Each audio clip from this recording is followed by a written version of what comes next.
और कई लोगों के मन के अंदर यह एक भाव प्रश्न हमेशा से रहता है कि महाराज, पूज्य गुरुवर के संग से दीक्षित जो मुनि महाराज होते हैं वो अन्य संघ के साधुओं से जब मिलते हैं तो उनको नमोस्तु वंदना और प्रतिवंदना क्यों नहीं करते?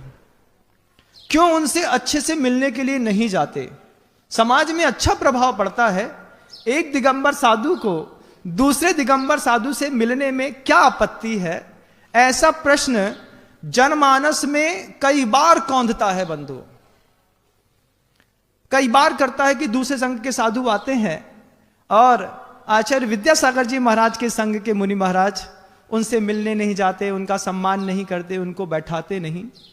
हम ये कहना चाहते हैं बंधुओं, दूसरे संघ के साधु तो बहुत दूर की बात है, अपने ही संघ के साधुओं में जो गुरु की आज्ञा में नहीं रहते, ये पीछे तो उनके लिए भी कभी नहीं उठा करती है। हमारे ही संघ का साधु हो और गुरु से दीक्षित हो लेकिन गुरु की आज्ञा में ना हो, स्वच्छंदमति का हो गया हो, उसके भी आदर और समादर करने की आज्ञा निषेध कर दी गई है जिनागम में बंधुओं। फिर बाहर के साधु तो बहुत बाहर के हो जाते हैं बंधुओं, और उनमें भी जिनके बारे में जानकारियां पहले से रहती हैं। दुनिया का हर साधु के बारे में सब जानता है। आपसे बाहर से देखते हैं तो आपको धर्म दिखाई देता है, साधु अंदर से देखता है धर्मी को।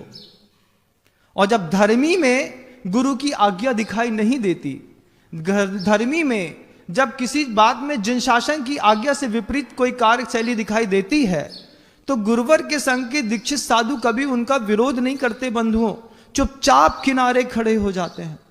कभी भी आप देखिएगा, मिलने की बात आती है तो हमेशा साधु कहता है महाराज आ रहे हैं, तो महाराज कहते हैं आपका कर्तव्य है, समाज में साधु आ रहे हैं तो ढोल ढमाके से लेकर के आओ, उनके रुकने की अच्छी व्यवस्था करो, उनके भोजन की व्यवस्था करो, उनकी सेवा करो, उनकी प्रभावना करो।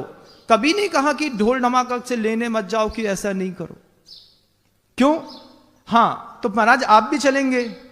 आप धर्म देखते हैं और साधु के अंदर धर्मी को देखता है। जहां दिखाई देता है बंधुओं, वहां तो माथा जमीन में रख करके उनको नमोस्तु करने में हम लोगों को कभी आपत्ति नहीं रहती।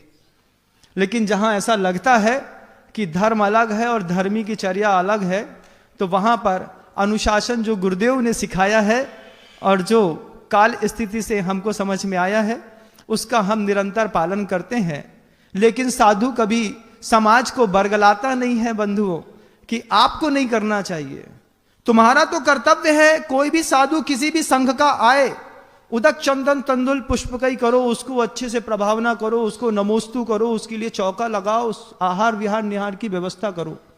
लेकिन व्यक्तिगत जीवन में मत घुसो साधु के बीच में। जैसे तुम लोग के घर के अंदर हम नहीं घुसते हैं क्या? नहीं घुसते। तुम्हारे घर की व्यवस्था तुम जानो, ऐसे हमारे घर की व्यवस्था हम जानते।